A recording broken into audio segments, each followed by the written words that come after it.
Welcome back to the Fuel Your Legacy podcast. Each week, we expose the faulty foundational mindsets of the past and rebuild a newer, stronger foundation essential in creating your meaningful legacy. We've got a lot of work to do, so let's get started. As much as you like this podcast, I'm certain that you're going to love the book that I just released on Amazon, Fuel Your Legacy, The 9 Pillars to Build a Meaningful Legacy. I wrote this to share with you the experiences that I had while I was identifying my identity, how I began to create my meaningful legacy, and how you can create yours. You're going to find this book on Kindle, Amazon, and as always on my website, samknickerbocker.com.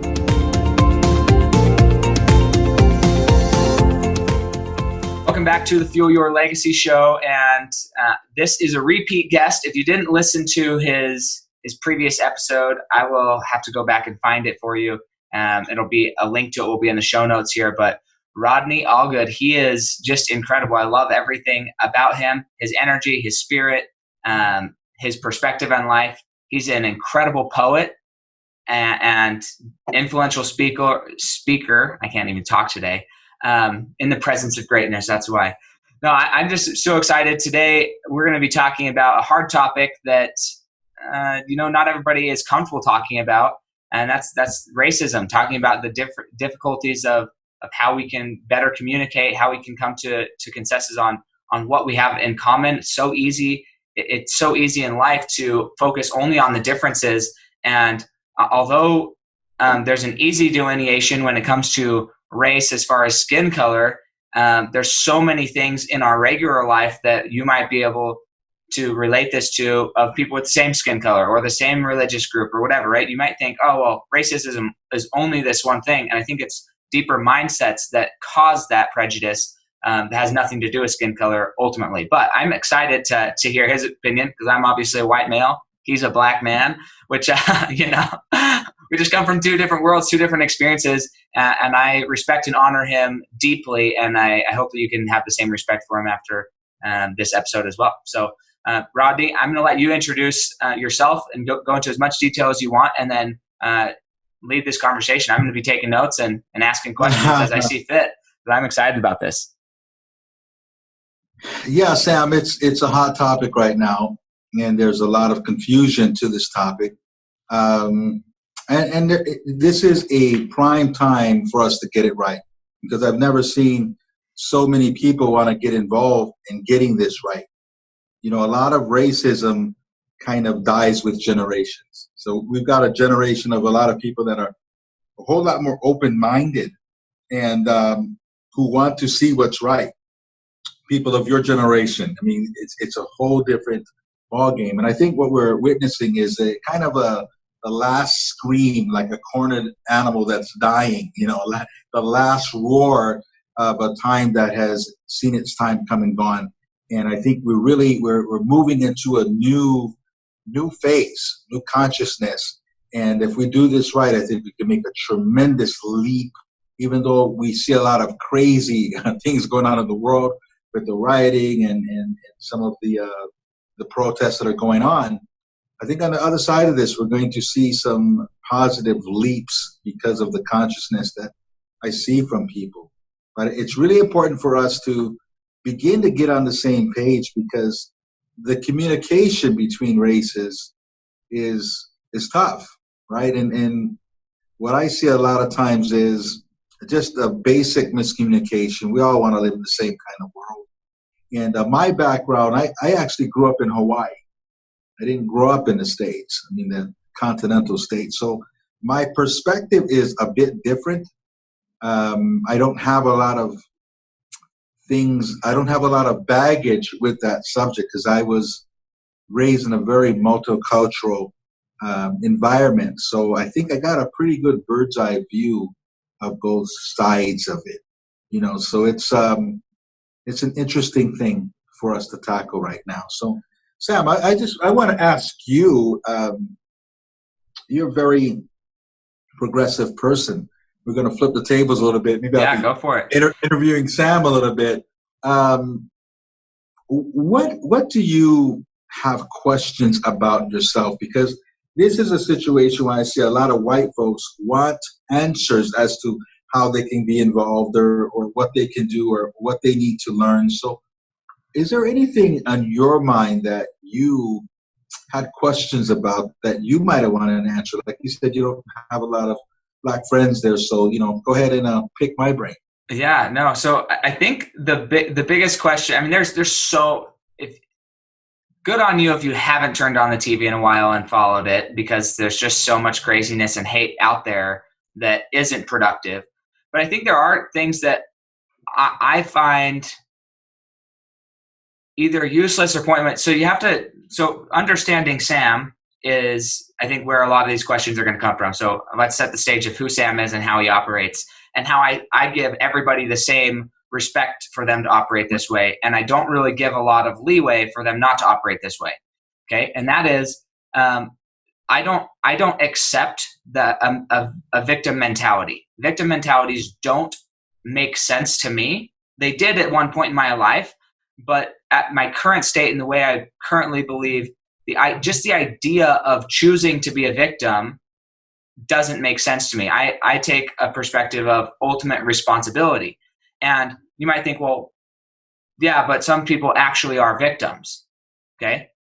And I would argue that no, you choose to be a victim. We can't control necessarily what happens to us, how people treat us. And there are a lot of things that are not in our control.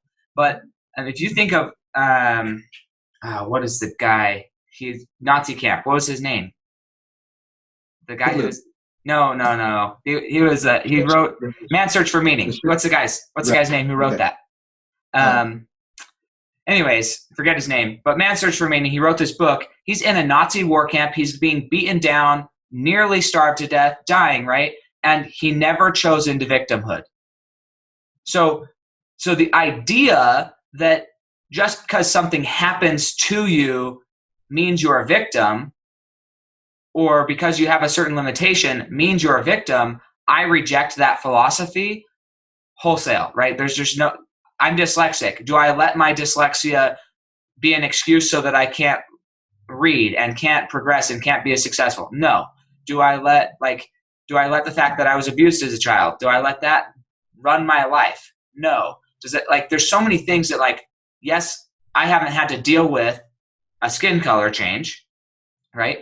But I think when we actually get into the day-to-day of our lives, I think there's a lot in common that have nothing to do with our race or our skin color. And so for me, my question is, what does getting it right look like? Like you hear about these slavery reparations. I'm like, I don't think anybody in my family ever owned slaves. The first slaves in America were white. They weren't black. It became a social thing that eventually they became black, and that was the more common slave in America. But how are we supposed to make up that for something in the past?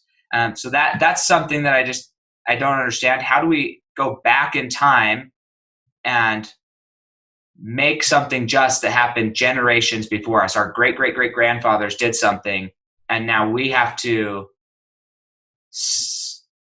take accountability for what happened generations ago. I just think, no, let's take accountability for what we are doing today. That's my opinion. So what does right look like to you? Yeah. That's a good question. And as far as mentality wise, we share the same mentality. Let's start there, right? I don't make excuses, and I'm going to make things happen regardless of my situation in life. But I think where the divide is with white people and where black people are coming from is a lot of times whites might not really understand the history beyond slavery, and a mentality tends to be passed on from generation to generation. My son thinks he can do anything in the world. Right? He's got off the phone. My son, he just has no limitations in his mindset at all because I raised him that way. Okay. Right. In my family line, that mindset was very challenging. I'm not going to say it was impossible, but it's very challenging for my parents my mom is from Tuskegee, Alabama, recently passed, and my dad is from Chattanooga, Tennessee. Okay. They grew up during the time of the Jim Crow era. And the Jim Crow era, only ended in 1965. I was born in 1967. Okay, so they were legally second-class citizens, right? So Hmm. you're talking about in the last century when blacks did try to get ahead in Tulsa, Oklahoma. They built Black Wall Street, and they were doing very well from this house. The whole town was burned down, right? So there was a concentrated effort to hold people back, and black women couldn't even vote till 1965. So there is a echo effect of that. You know, when Lyndon B. Johnson, signed the Civil Rights Act in 1965, that it doesn't just go away because of that. So there's a mentality that goes from generation to generation. It's very hard to teach your kids you can do anything you want to do, and you had to be on this side of the train tracks before dark or you'll get beat. You're being shot with water hoses, when you had to drink out of that water fountain, when you had to sit on the back of the bus, when you couldn't have access to good education. I can go on and on with what my father grew up with. Okay, Sure, so sure. it was very tough, and I really admired that he did start his own business, and he did. I did learn that you can do it. My dad started his own business, did okay for himself. So that was great. But for a lot of people, the mentality, there's nothing passed on. This is the first generation where my generation was the first generation where it was even near fair. You Okay. know what I'm saying? So there's nothing that's being passed on to you. My grandmother was raised by her grandmother. Okay, my grandmother, who recently died 2 years ago, was raised by a woman that was a slave till she was 14 years old. The person who raised my grandmother was a slave till she was 14. So what could that person teach my grandmother about being all you could be? My grandmother picked cotton just like a slave. What could my grandmother teach my mother about being all you could be? My mother also grew up picking cotton. So what could my mother teach me all about being all I could be? It was me that drew the line. I was the first one to say, no, I can do better. So I think what helps things is when white people understand the true history of a mindset that's passed on from generation to generation. Just like a wealthy man will usually pass on wealth and a mindset and a knowledge for money to his children. Right? So that it just goes from generation to generation. Poverty mindset can also be passed on from generation to generation. And it's also epigenetics. If you understand epigenetics, you can carry these genes until you change them. So it was on me to change them. So I think just an understanding, right? Teaching our mindsets, because me and you, it doesn't matter if you're white or black. A lot of people don't carry the mindset that me and you carry. A lot of 100%. people, right. So a lot of people point fingers. So it is on us, on me and you, to teach this mindset. We have to teach it, but you'll teach it better if you understand someone's history and why they might look at the world the way they do. Because it's a whole different thing when you watch TV and you don't see anybody like you on TV. It starts to create, is it really possible for me? Like when I was a kid, when the Jackson 5 was on TV, it was a huge deal. Because I finally get to see someone that looks like me on TV. You rarely saw it, right? Now with this generation, we have all the athletes and entertainers, so it's different. But we also want to go into other areas, not just those few areas, but it's a mindset. And I think if white people can really understand the history of it and not make excuses for it, but the history of it, we can go, I get it. I get it. I get that your parent couldn't teach you this. I get it that you didn't have examples of success. I get it that every time we watched a movie, we were drug dealers, we were pimps, we were nothing really honorable, right? Like you had one, when I was a kid, it was Sidney Poitier. That was it. He was the black actor.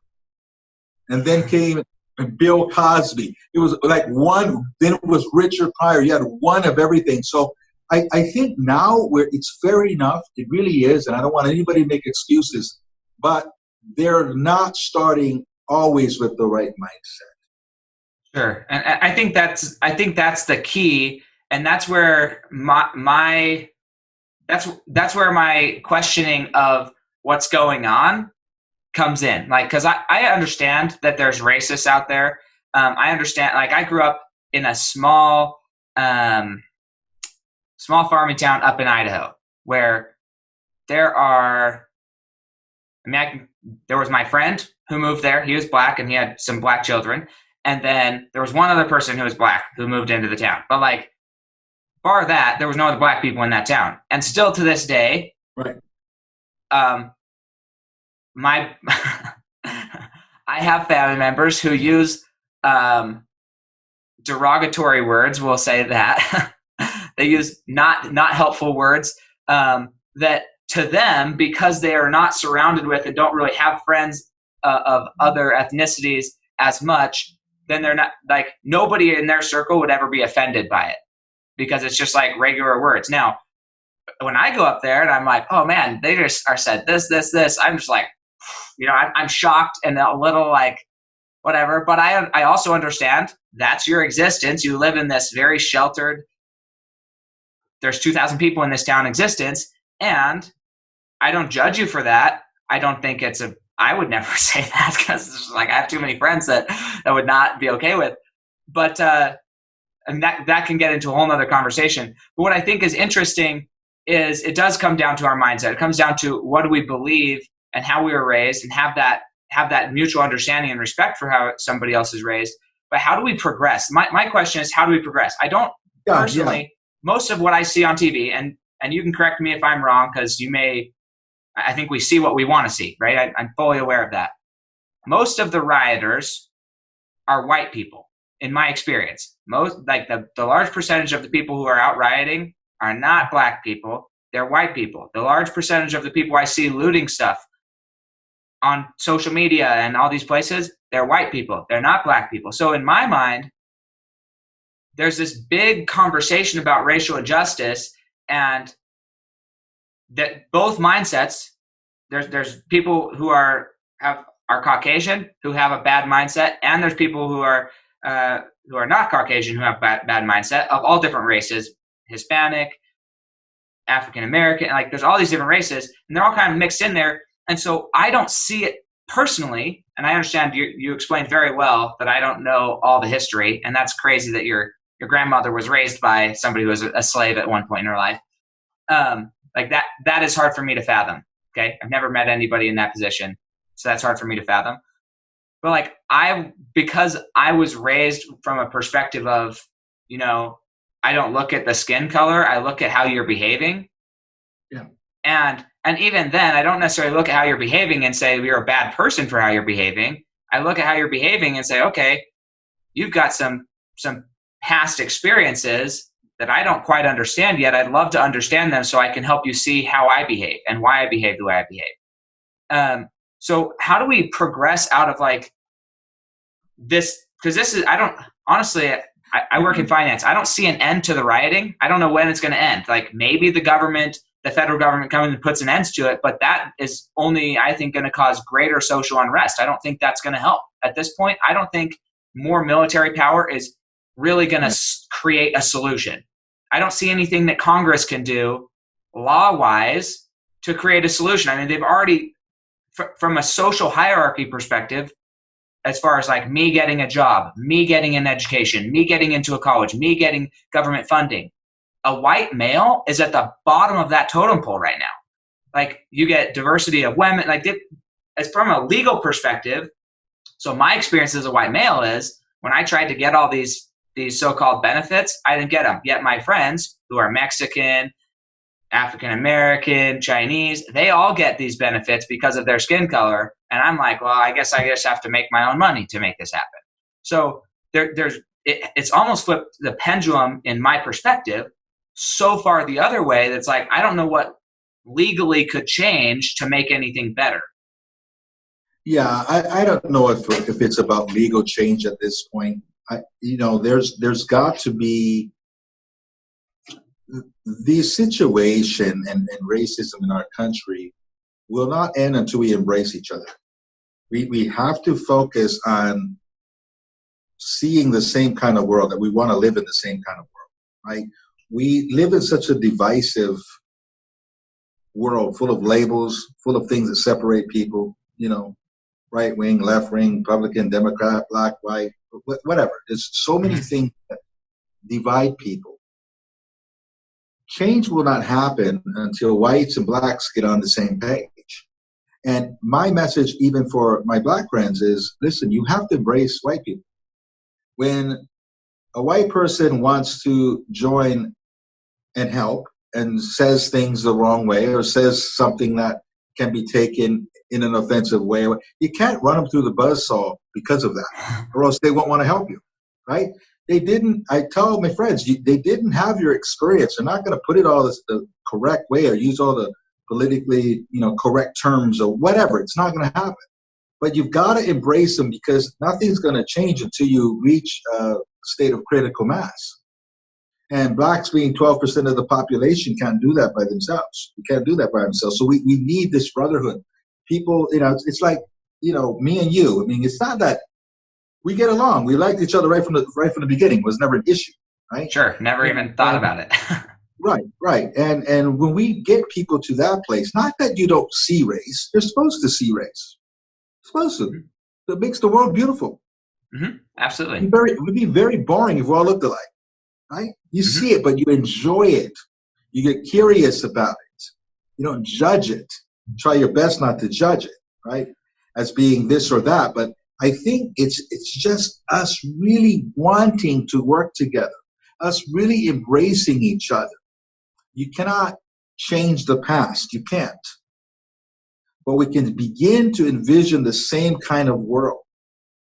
And it's on us. The government's not going to do it. It's really on us. It's really on leaders like you and me to step in there and to want to learn, not to come from our point of view with a confirmation bias or we're only looking for things that, confirm what we already believe, but to say, hey, like we're doing now, I've got a question. I'm willing to listen.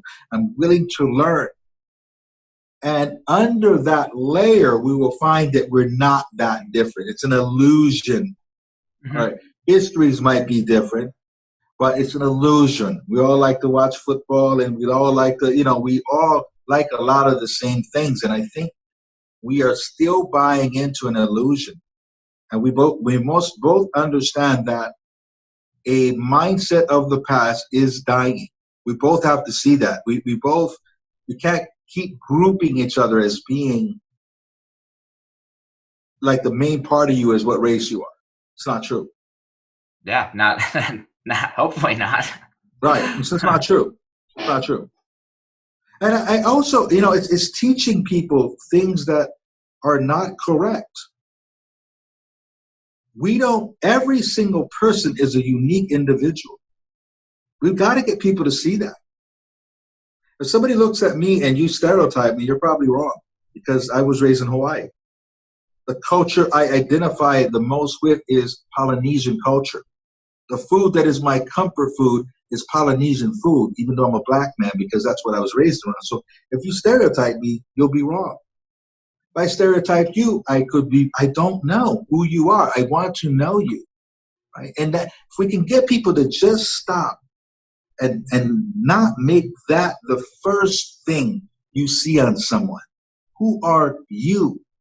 Sam, not some white dude, that white man I was talking. No, who is Sam? Who is Rodney? So I'm curious, Rodney, though, because if you ever ask me who I am, the last, I can't say, I don't know if I would say the last thing, but it's way far down the list. And again, this is my mentality. Right. Would I bring up even that I'm a male, or that I'm I guess I would say I'm a husband and a father, but I don't at that point in our society, that doesn't necessarily mean you're male. So for me, I'm a husband and a father. Those are generic, I would say, masculine traits. But the fact, my skin color, my age, my gender, those are not even things that come to my mind. Things that come to my mind are my mission, my purpose, my desires. I like to play tennis. I like to see rainbows. I like to climb mountains. What does Sam like? That's who it is. Who am I? I'm love. So for me, what can we do then to help somebody who's coming in from a very so I'll use an example that came up in my relationship with my wife. Okay. And again, I see this happen. I do my best to live a principle-based life, which doesn't mean that I'm perfect by any stretch of anybody's imagination. But if it's a principle, then I want to get down to the root principle and find out how I can apply that principle across the board in my life. Okay. And so there was this principle of at one point in time in my life, pornography was an issue for me, right? To the point where it was disruptive of my life, right? It was more than just you happened to see some. It was disruptive of my life, right? And what I had to learn was that was a response to stress, because when I was young, that's what I turned to in stressful times. So it was a stress response. So I have this, and it's more accepted now, but but I have this stress response that socially is pretty looked down upon. I mean, and for certain types of pornography, you could go to prison for, right? So it's like you have this stress response that's inherently maybe not socially acceptable and is looked down upon.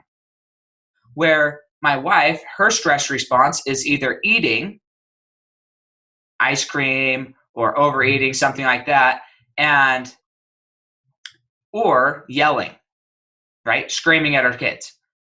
And when we were first getting married, it was like, oh, this shouldn't be happening. You shouldn't be seeing pornography or looking at pornography. But then on the other side, it's fine for her to yell and stress eat and all that stuff. And I was like, whoa. Let's back down to the principle. Both of us are choosing out of creation, and we're choosing into reaction to our circumstances of stress. So you can't treat me because my stress response is somewhat less socially acceptable than your stress response. I'm not any worse than you. Both of us struggle with dealing with stress, and that's what we need to work on, right? So how do we help the community at large, both white, say Caucasian, I don't even know to call them white because it's all races, but how do we help these different groups who have become prejudiced towards each other remove the reason they're prejudiced and get down and recognize prejudice is prejudice, the principle is prejudice, and how do we join on that level? Because I think that's where, at least in my mind, the combination or the love and the embracing has to happen on that level, not the top level of things. You bring up an interesting thing, because people, they confuse racism with prejudice. It's not one and the same. Okay. So to remove prejudice is quite easy. Removing racism is a little tougher. But I think the first step is to remove prejudice. You see, racism, you can only be racist if you think you're better than someone else. That's the meaning of racism. A racist thinks that they are superior. The racist has the leverage and pretty much holds the marbles. Okay? Prejudice is different. Prejudice is when I judge you negatively. Prejudice is when and a lot of people think racism, reverse racism, they say. There's no such thing as reverse racism. Okay? One race for centuries thought they were better than another race. That's racism. But prejudice, we can address. Okay? You ever had someone who you just felt didn't like you in the beginning, and then you spent a few minutes with him, and that person kind of turned and got real cool with you? Like, oh, okay, Sam's all right. I didn't like him at first, so I thought he was this or I thought he was that, but I was wrong. And we've done that ourselves, right? Where we're surprised that, wait, this guy's pretty cool, right? Somebody could have a tattoo on their face. Like, whoa, that guy looks dangerous. He's tatted up on the face. And we talked to him like, whoa, he's nothing like what I thought he was. That's what prejudice is. And if we can start by addressing prejudice, when we address prejudice, then we get a good look at someone, and then racism can be addressed, or racism will melt. Because when you're wrong enough times, when your perception is wrong enough times, I'll give you an example. Tattoos are a good one, right? Not long ago, if somebody was tatted up, people didn't trust them. Because only a certain kind of person got tatted up 20 years ago, 25 years ago, 30 years ago. People didn't trust them at all. Well, so many people are tatted up today, it doesn't even faze you, Mm-hmm. right? Yeah. It doesn't matter. Like, hey, cool tat. I remember Yeah. at a time, there was a time you didn't even look at what it was. Like, this guy must have been in prison, or something. But now it's like, it's an acceptable thing because we were wrong so many times. It's like, oh no, that guy's cool. That guy's cool too. That's just what is today. So we accept it. Somebody might be a CEO of a company, got a huge sleeve on. That wasn't so 30 years ago, right? So we were wrong over and over and over again, and that prejudice has pretty much gone away for the most part, okay? It will be the same way when we get curious about other races. When we're open, saying, hey, man, you're my brother. I want to know you. You're my brother from another mother. Your mother was white, mine was black. I want to get to know you. When we start looking at points of interest instead of points of where we're different, it's an illusion. And when we get rid of prejudice, when we allow ourselves to not judge, when we feel ourselves judging, and we all judge. That's what we do. Sure. That's what keeps us safe. We gotta judge things to say, this is a dangerous situation, or I don't trust this person. We all judge. But when we can lower that, catch ourselves when we do and go, I want to know that person. That person seems very different than me. I'm curious about that person because he's different or she's different. I'm curious. I'm not afraid of them. I'm curious. Let me get to know that person. If you're working with somebody of a different race, hey, man, let's go happy hour, just me and you. Let's just hang out. I guarantee you will find more things in common. Now, I read an article. It's funny because a lot of times we perpetuate it and we don't even know it. I read an article just this morning about a black man moved into a neighborhood. Old white man was next door. They didn't even greet each other for 4 years. And he just assumed that the white man didn't like it. And he was dead wrong. One day he spoke to him and they love each other. And the guy's not prejudiced. They just both made an assumption that was wrong. And I had the same experience where when I was living in Hawaii, there was an old white man that lived right across the street. And I must have been there 3 or 4 years, never said a word. I said, he's just a grumpy old man. He doesn't like me. I was young and married. I just thought he didn't like young people. And, we moved into the neighborhood. I just assumed he didn't like me. And one day we got in a conversation. And he was the nicest guy. And he goes, I've been watching you, Rodney. I've been watching you. You got the world by its tail. You're young. And he's just giving me all this praise. And then we became very good friends, inviting me for dinner. It was a very nice guy, but I made an assumption. Because I just thought, he's so different. He's old, white, he's grumpy. No, his resting face just wasn't pleasant. But he was the nicest guy. And we do that so much where we just assume things and we create the boogeyman that doesn't exist. Now, I used to go to this, I used to be in the sewage pumping business. I owned a bunch of trucks that pumped septic systems and stuff. And we had this convention every year that was in Nashville, Tennessee, at the Opulent Hotel. Now, sewage pumping, that's a very rural America business. Mm-hmm. Septic tanks and all that stuff. So you can imagine 13,000 people, 95% white, and rural America white. So me being from Hawaii, I'm very used to being the only black person in the room. It doesn't bother me. I don't even think about it. And when I would walk into the ballroom every year, all the black guys would find each other. When you walk in the doors, they're off to the side. And they would call every time they see one, hey, brother, we over here, man. Come on, we over here. And they would gather up because they were so uncomfortable. And I would watch them tell a story about things that weren't true. They'd go to a booth and feel like the person was ignoring them, and it's instantly a racial issue. Instantly. I know that white man, he think I ain't got no money, man. He just ignoring the brother. Man, I got so much money in this pocket, I buy this whole booth out, man. He ain't getting none of my money. He got a whole story going on, and the man's just busy. I go to the same booth, very nice man, nothing wrong. Mm-hmm. You will always find what you were looking for. If you want to see racism, you'll see it everywhere. But even when you see it, if you ignore it, and bull right through it, it goes away very quickly most times. Not all the time, but most times. Sure. So I could see when I was at this convention that some of these people were prejudiced. And maybe on top of that, they carry a bit of racism, but I'm not trying to marry your daughter, so that's not going to be an issue, right? Right. But when exactly. when I ignore that initial prejudice, it would just come down and be like, my God, all right, they liked me. And I went to this convention for 8 years, and I was probably the most popular guy at the convention because they wanted to embrace someone of color. They wanted to. Now, I'm realistic. Yeah, they don't want me marrying their daughter. I get it. But that's not an issue right now. But I broke through their prejudice. I might not have broke through the racism, but that's not an issue at this point.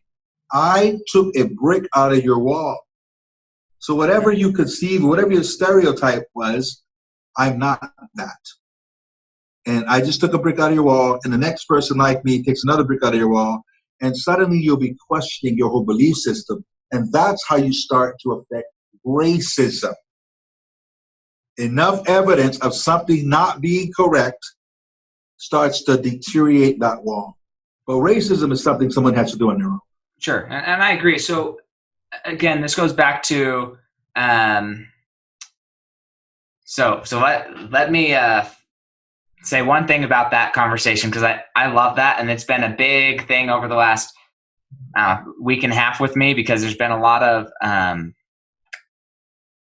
people who are prejudiced or have their own story about who I am, and they're white, right? These people are there's no racial difference, but there's lifestyle like experience difference, which is fine, and so they've pretty viciously attacked me in some cases, and it's just like my wife's reaction is defend, and my reaction is I want to go give you a hug and find out and let you know that I'm real. I'm not some robot.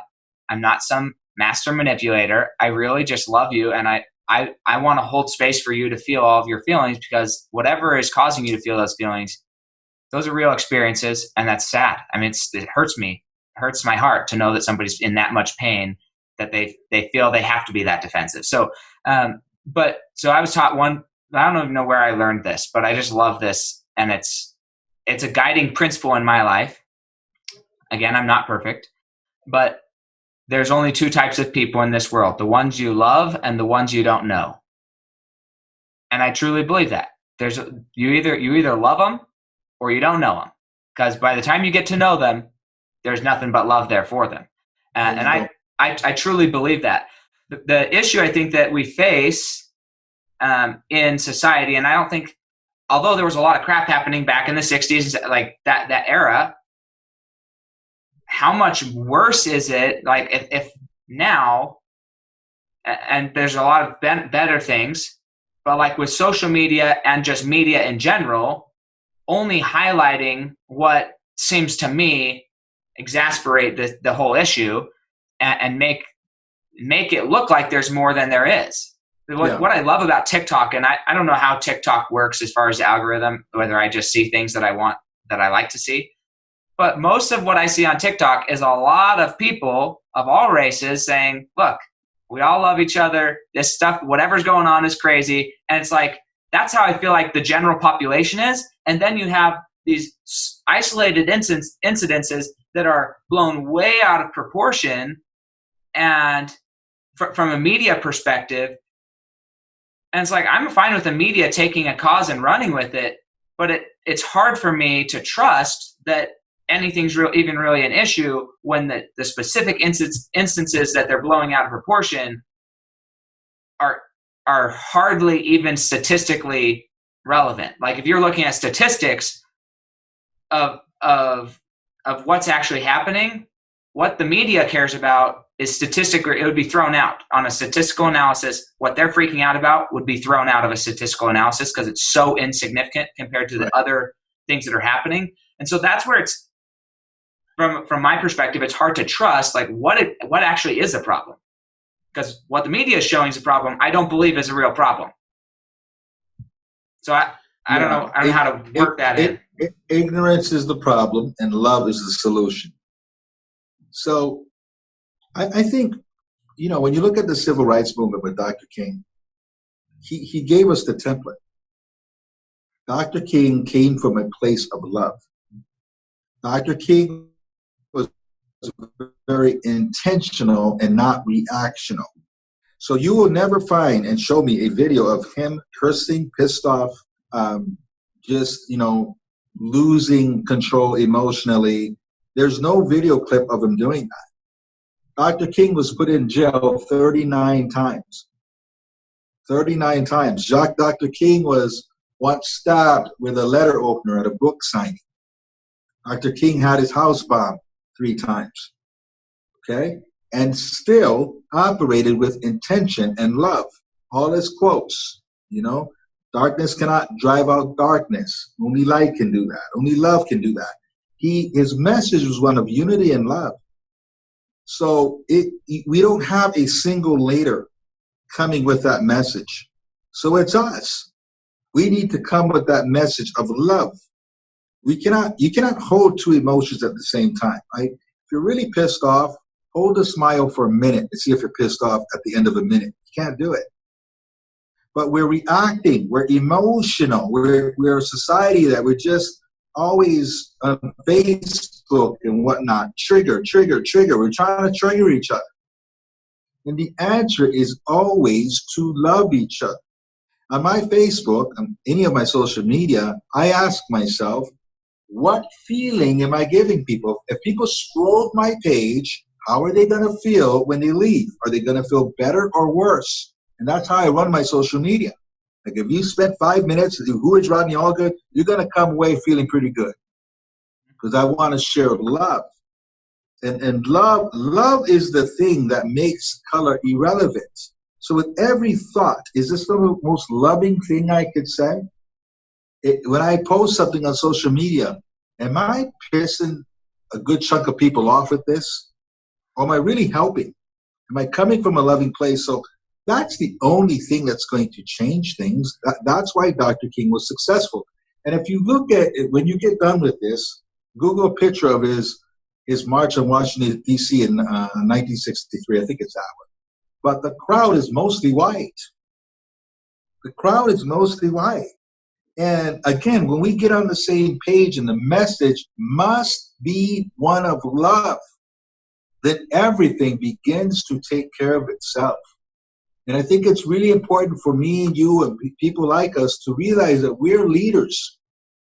We can't expect people to have the same mentality that we do. We're here for a reason. You have this podcast for a reason, because you're a leader, which means you're ahead of the game. People need to catch up with you. Right? And that's why we're here doing this today, because we're leaders. And the message is one of love. When's the last time you heard love on the media? They say anything about that word. It's the thing that will make political parties irrelevant. It's the message that needs to go out there. I realize that a lot of Blacks are coming from a place of emotion because, we have been targeted. I mean, there was a time not that long ago that Blacks were considered 3/5 human. That's hard to come back from. But love is what does that. Love is what does that. We're not going to fight our way out of this. What you push against resists you. I 100% agree. I'm curious because, again, love means, unfortunately, English sucks for this purpose, unfortunately. Love is used so many different ways. I have a belief that sometimes the most loving thing to do is to be radically honest about what you're observing. Sometimes when you are radically honest about what you're observing and the person you're observing doesn't want to accept responsibility, then they fight back. Yet if nobody loves them enough to tell them the truth, then we let them living in, and maybe that's a loving thing, right? There's a quote, I forget who it is, but he said, look, if I could give somebody something and pull them out of their dementia or their their schizophrenia or whatever, I wouldn't do it because they're happy there. Like, this person, he's totally crazy, but he's happy. So why would I ever throw him out of that? If that's what he needs to do to stay happy, I'm going to leave him there, right? So there's that argument. The problem that I see is when not just is somebody happy there, but it's being detrimental to society. And again, this is not just one. This goes down to the principle of everybody. This isn't a skin color thing. This is just a human thing. And at what point is it the most loving thing to do to actually point out what you're observing and the irony and the hypocrisy and what's going on, so that we can actually call attention to it? Because if everybody thinks that they're being communicated to, but I had this with my own leader in my business. He was communicating one way to me. That's how he was raised. That's fine. But because of my past, I felt it very offensive. And so I was having all these emotions about anger and resentment and all this stuff. And finally, it came down to like, I don't think I've ever actually told this guy how his communication makes me feel. So I've been having all these emotions and everything, but I've never done him the respect and love to say, this is how your type of communication makes me feel. I would really appreciate it if in the future you communicated to me a different way, so that I could receive what you want me to know. And when I finally did that, years into our relationship, when I finally did that, he changed the way he communicated to me. And so at some point we have to say, okay, I've got to love you enough to tell you the truth. Same thing with your kids, right? You can't just let your kids do whatever they want. You love them enough to tell them the hard truth sometimes. So at what point does love, if somebody sees your page, you're telling them a hard truth, they get offended. At what point is that no longer love? Or how do you still communicate the hard truths in a loving manner? I believe you have to work with the people who are ready to do the work. You got to work with the people that are open to change. You're never going to change someone who's not ready to change, period. And there comes a time when a movement is strong enough, they begin to analyze themselves. Like they're not cool anymore. I'll give an example. And it's not to give an opinion about this either way, because you might feel one way about this. It is what it is. All right. Remember when Colin Kaepernick kneeled and everybody lost their mind? There's been a dramatic shift, because I've seen many people post pictures of Colin Kaepernick kneeling, and people are afraid to say anything negative about it. The entire NFL apologized for that whole scenario, okay? So what happened? There was a shift that happened. And it wasn't about pushing the people who said, he's a this and he's a that, and, he's not. It wasn't about changing their minds. Again, critical mass, right? The people that wanted to see things a particular way or began to see things a particular way created a shift, and everything shifted like that. So you can only worry about the people, again, not a commentary about that particular thing. People can feel how they want about it.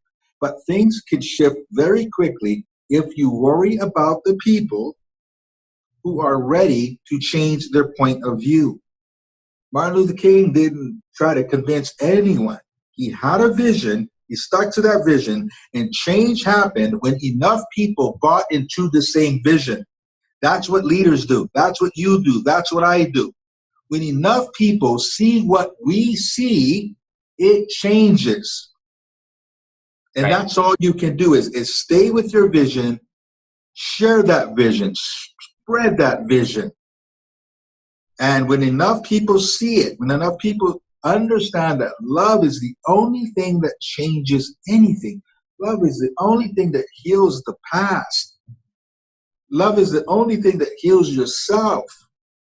Because again, when you're talking about history, and we began this talking about the deficit that Black people are coming from or view themselves as coming from, self-love is what heals them. You see, when you feel like you're not enough, and that's been carried on from generation to generation, it perpetuates something. When you love yourself, and this is one reason that I rarely face any kind of racial issue. I mean, I can talk about it from the viewpoint of understanding it. But me personally, I rarely face it no matter where I go, because people treat me the way I tell them through energy, through how I feel about myself. I'm teaching you how to treat me. I 100% agree. You see what I'm saying? I'm good with me. So people follow suit for the most part. Not all the time, but for the most part, people follow suit. So love, self-love, love of others. I look at you, I have to already decide that I love this man. Okay, now let me find out about it. That's it. But if I come at you saying, this is probably a white dude that blah, blah, blah, got a whole story about you. Now you've got to work through that story to communicate with me, to connect with me. That's where we've gone wrong. I've already decided. Now, I love this guy because I love human beings. The same way that people who love dogs, they just love dogs. People that love dogs, you can't walk by and go, oh, can I pet him? Right? And the dogs actually feel the energy of that person. People who love dogs, dogs don't even bark at them. That's why dogs bark at me right there. There you go. But, pets feel energy. Dogs feel, animals feel energy. But it's the same with human beings. We've got to decide that we love human beings. People who love dogs don't suddenly hate a breed of dogs because one was noisy or bit them one day. They don't say, you know what, I hate pit bulls now because one bit me. They love dogs. They look at the situation and say, I could have did better with that situation. How did I get in that situation? I shouldn't have did that. Let me do it differently the next time, right? But they have a hard time doing that with human beings. Yeah, it's 100% true. No. So true. So I love it. We have to end this, unfortunately, but please reach out to Rodney. Go find him on Instagram, Facebook, follow his stuff. He, like you say, he didn't share it today, but he's an incredible poet, and everybody can be blessed by his soul and his heart. And he really does love everybody. He just is a walking eminence of love, and I'm grateful to know him. I'm grateful for the relationship that we've built over time. And if you're wondering how can you affect change in the crazy world, I think that Rodney put it the best way. Just go love, seek understanding from a perspective of I want to learn, I want to hear about these experiences, and I want to know how I can help and how I can love, and then lead from that perspective. And I think that's that will be the biggest help, because as we discussed today, there's certain things that aren't just going to change. There's no legal course of action to change what's going on. There's no military that's going to change what's going on. Like, they might be able to squash it, but not change it. And if we are on the cusp of change, we need to change as a collective group and make that happen. I got one piece of advice. If you come from this mindset, when I meet somebody that I think I feel some resistance or I feel some prejudice, in my mindset, I'm like, I'm going to be the coolest black guy you've ever met in your life by the time I'm done with you. So on the other end, do that. You're interacting with a black person, say, I'm going to be the coolest white person you ever met in your life, right? And slowly, like water drips on a rock, consistently, it'll put a hole in that rock. That's what we can do. If we just come from a place of love and get curious, connect with people, and just love on people. Regardless of what's going on in the world, don't let that affect you. Those are just lost people. People lost in ignorance sometimes. They do things and they're reacting to the emotions. Live with intention, not with reaction. In intention, not in reaction, and you will create the world in which you wish to live in. Yep. I love it. Hey, thank you so much, Rodney, for making this happen and reaching out to me to make sure that we could have this conversation. I honestly was thinking, like, which platform do I want to have this dialogue on? And it probably was just, you probably felt that energy and reached out to me, because I didn't know what, I see what's going on. I'm like, man, I want to be able to have a conversation about the mindset and the perspective and the underlying principles behind what's going on. I don't necessarily want to talk about all the crap that's happening, because that's all a result of underlying things that I think are more important for us to have a discussion about. So thank you. Exactly. I love and respect you, man. And I hope that next time you're in Utah, you let me know. And Absolutely. And we can hook up or something. Go out to lunch with my family, and you can meet them as well. Absolutely. Okay, awesome. Well, thank you guys so much. And don't forget to go follow him. His links will be in the bio here to his social media. And then also the link to his previous episode, because he's a repeat guest, which I'm grateful for, and will be on this show as well in the show notes. You can go back and listen to that and hear a little bit more of his story, where he came from, and the things that his experiences just in his life, because we didn't even get into that, but he knows what prejudice is. He knows what not necessarily, like, he knows a lot of things that have nothing to do with race that are absolutely applicable to race. So I'm just grateful for you, Rodney. Thank you for having me on. Thanks for joining us. If what you heard today resonates with you, please like, comment, and share on social media. Tag me, and if you do give me a shout out, I'll give you a shout out on the next episode. Thanks to all of those who've left a review. It helps spread the message of what it takes to build a legacy that lasts. And we'll catch you next time on Fuel Your Legacy.